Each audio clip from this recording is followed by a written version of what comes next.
LAC पर एक तरफ चीन की टेंशन है तो दूसरी तरफ चीनी वायरस से लड़ाई है। प्रधानमंत्री नरेंद्र मोदी और उनकी टीम इस समय एक दो नहीं पूरे 5 मोर्चों पर जंग लड़ रही है।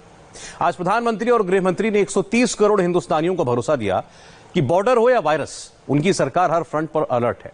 इन दोनों का मैसेज आपको जरूर सुनना चाहिए।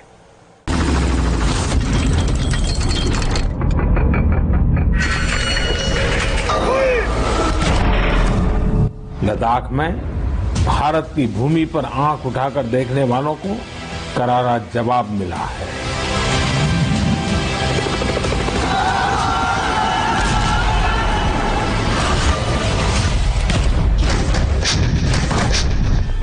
भारत मित्रता निभाना जानता है तो आंख में आंख डालकर देखना और उचित जवाब देना भी जानता है।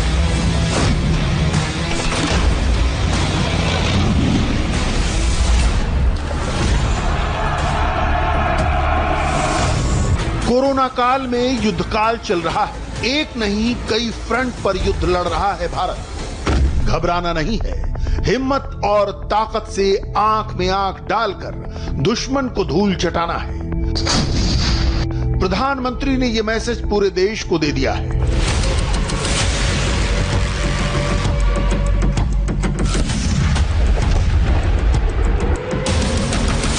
लद्दाख में भारत की भूमि पर आंख उठाकर देखने वालों को करारा जवाब मिला है। भारत मित्रता निभाना जानता है तो आंख में आंख डालकर देखना और उचित जवाब देना भी जानता है। घर के भीतर ड्राइंग रूम से महसूस नहीं कर सकते इन चैलेंजेस को। लंबी लंबी डींगे हाँकने वाले भी इसे नहीं समझ सकते। ये वही समझ सकते हैं जिनके दिल में हिंदुस्तान धड़कता है। अंदर और बाहर एक साथ 5-5 फ्रंट पर लड़ रहा है भारत। पहला फ्रंट, कोरोना कहां पहुंच गया। दूसरा फ्रंट, चीन की टेंशन कहां पहुंची। तीसरा फ्रंट, गिरती इकॉनमी कैसे सुधरेगी। चौथा फ्रंट, सियासी विरोधियों का हमला। पांचवा फ्रंट, पाकिस्तान नेपाल समेत दूसरी टेंशन। यह सच है, वक्त कठिन है, लेकिन प्रधानमंत्री ने 130 करोड़ को भरोसा दिया है। चीन की आंखें भी निकालेंगे, कोरोना को भी भगा कर मानेंगे, इकॉनमी भी सुधारेंगे और विरोधियों को भी समझाएंगे। हर चुनौती से पार पाएंगे। इसकी तैयारियां भी नरेंद्र मोदी ने कर ली हैं। सरहद पर सेना का जोश आई है।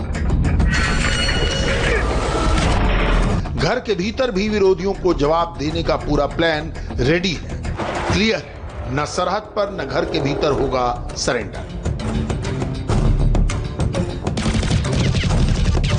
पूरी तरह से सक्षम है, मगर दुख तब जो होता है इतने बड़े राजनीतिक दल के पूर्व अध्यक्ष इतने संकट के समय में इतनी ओछी राजनीति करते हैं, तब दुख होता है। इससे कोई फर्क नहीं पड़ता।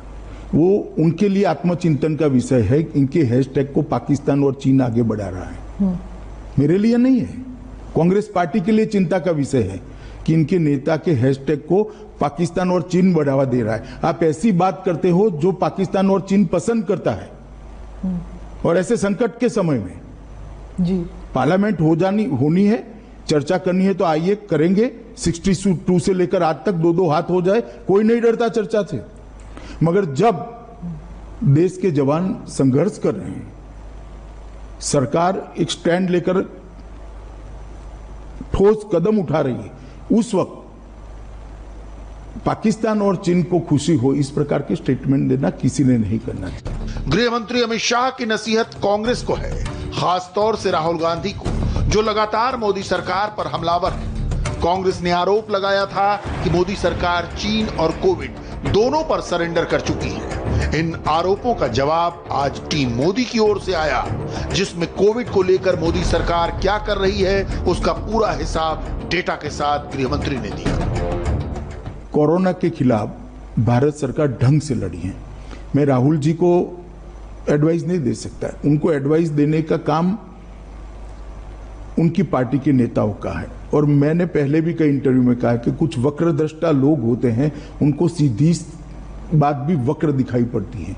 जहां तक कोरोना की लड़ाई का सवाल है, भारत सरकार ने ये लड़ाई ढंग से लड़ी है और विश्व के परिप्रेक्ष्य में कोरोना को देखेंगे तो हमारे आंकड़े बहुत अच्छे हैं, बहुत अच्छे विश्व के परिप्रेक्ष्य के अंदर। और शुरू से देश भर, दुनिया भर में सरकारें कोरोना के खिलाफ लड़ी है। नरेंद्र मोदी जी के नेतृत्व के कारण भारत के अंदर सरकार भी लड़ी है और 130 करोड़ लोग भी लड़े हैं और सब राज्य सरकारें भी लड़ी हैं। और नरेंद्र भाई की नेतृत्व की स्वीकृति का परिणाम है। मैंने आज तक मेरे सार्वजनिक जीवन में और मेरी स्मृति में एक भी घटना ऐसी नहीं है कि एक नेता के कहने पर एक भी पुलिस के बगैर पूरा देश कर्फ्यू में हो, हर घर में घंटी बजाई जाए, हर घर दिया जलाएं, देश के करोड़ों लोग कोरोना वॉरियर्स के लड़ाई को, उनके साहस को, उनके बलिदान को एक्नॉलेज करें। और इसी का परिणाम है कि कोविड के कारण प्रति 10 लाख आबादी भारत में 357 लोग संक्रमित है, कल तक का मैं डेटा कह रहा हूं, और विश्व में 1250 है। 1250 और 357 से आप अंदाज लगा सकते हो कि हम रोकने में कितने सफल हुए हैं। सरहद पर चीन की गुस्ताखियों पर प्रधानमंत्री ने देश को आश्वस्त कर दिया है, लेकिन टेंशन चीनी वायरस की है जिसका खतरा अब भी बरकरार है। चीनी वायरस से फुल एंड फाइनल हिसाब करना है। नए स्ट्रेटजी, नए प्लान के साथ तैयारी जबरदस्त है। सिचुएशन दिल्ली की सबसे ज्यादा खराब है, इसीलिए नया प्रयोग दिल्ली में चल रहा है। सबसे पहला निर्णय करा कि 30 जून तक कंटेनमेंट जोन के हर घर का सर्वे हो जाएगा।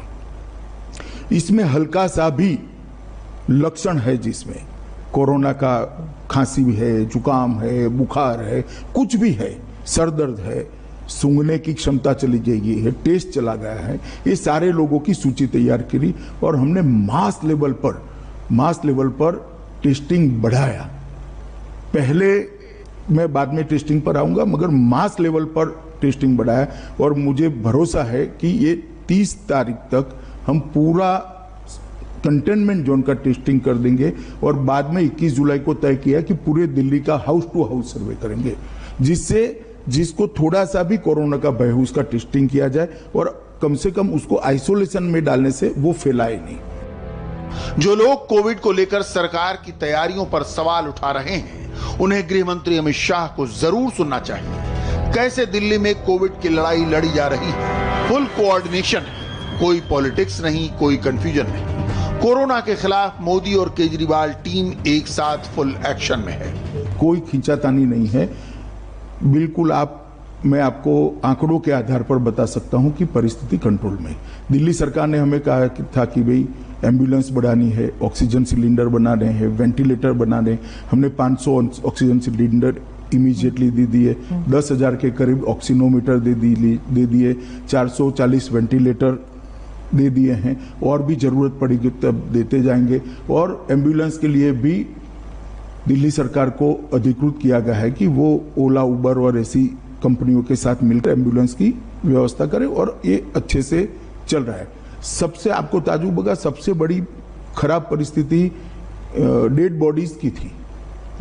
लगभग 400 से ज्यादा, 350 से ज्यादा डेड बॉडीज संस्कार बगैर के पड़े रहे थे। हमने तय किया था कि 2 दिन के अंदर सभी डेड बॉडीज का अंतिम संस्कार कर दिया जाएगा अपने अपने धर्म के हिसाब से, और आज एक भी डेड बॉडी पेंडिंग नहीं है। और जिनका दुर्भाग्य से मृत्यु होता है उसका हमने तुरंत ही उसी दिन शाम तक संस्कार हो जाए ऐसी व्यवस्था करी है और अच्छे से चल रही है। इसमें एमसीडी का बहुत बड़ा रोल है, दिल्ली सरकार का भी रोल है। आज मैं कह सकता हूं विश्वास के साथ कि 5.5 लाख वाली स्थिति 31 जुलाई तक नहीं आएगी। पिछले 4 महीने से पूरी दुनिया की इकॉनमी चरमराई हुई है। भारत भी संभलने की कोशिश में जुटा है, लेकिन जब बात एक साथ 5 मोर्चों पर लड़ने की हो तो निपटना आसान नहीं होता। यह सच है कि हिम्मत है, हौसला भी है, लेकिन इससे निपटेंगे कैसे, इस चैलेंज से पार पाने का तरीका प्रधानमंत्री ने बताया। साथियों, लद्दाख में हमारे जो वीर जवान शहीद हुए हैं, उनके शौर्य को पूरा देश नमन कर रहा है। श्रद्धांजलि दे रहा है। पूरा देश उनका कृतज्ञ है, उनके सामने नतमस्तक है। इन साथियों के परिवारों की तरह ही हर भारतीय इन्हें खोने का दर्द भी अनुभव कर रहा है। अपने वीर सपूतों के बलिदान पर उनके परिजनों में गर्व की जो भावना है, देश के लिए जो जज्बा है, यही तो देश की ताकत है। आपने देखा होगा, जिनके बेटे शहीद हुए वो माता पिता अपने दूसरे बेटों को भी, घर के दूसरे बच्चों को भी सेना में भेजने की बात कर रहे हैं। बिहार के रहने वाले शहीद कुंदन कुमार के पिताजी के शब्द तो कानों में गूंज रहे हैं। वो कह रहे थे, अपने पोतों को भी देश की रक्षा के लिए सेना में भेजूंगा। यही हौसला हर शहीद के परिवार का है। वास्तव में इन परिजनों का त्याग पूजनीय है। भारत माता की रक्षा के जिस संकल्प से हमारे जवानों ने बलिदान दिया है, उसी संकल्प को हमें भी जीवन का ध्येय बनाना है, हर देशवासी को बनाना है। हमारा हर प्रयास इसी दिशा में होना चाहिए, जिससे सीमाओं की रक्षा के लिए देश की ताकत बढ़े, देश और अधिक सक्षम बने, देश आत्मनिर्भर बने। यही हमारे शहीदों को सच्ची श्रद्धांजलि भी होगी। मुझे असम से रजनी जी ने लिखा है कि उन्होंने पूर्वी लद्दाख में जो कुछ हुआ वो देखने के बाद एक प्रण लिया है। प्रण ये कि वो लोकल ही खरीदेंगे, इतना ही नहीं, लोकल के लिए वोकल भी होगी। ऐसे संदेश मुझे देश के हर कोने से आ रहे हैं। बहुत से लोग मुझे पत्र लिखकर बता रहे हैं कि वो इस और बढ़ चले हैं। इसी तरह तमिलनाडु के मदुरई से मोहन रामामूर्ति जी ने लिखा है कि वो भारत को डिफेंस के क्षेत्र में आत्मनिर्भर बनते हुए देखना चाहते हैं। हर ताले की एक चाबी है आत्मनिर्भर भारत। भारत आत्मनिर्भर बनेगा तभी ताकतवर होगा, और प्रधानमंत्री का यही संकल्प चीन को डरा रहा है।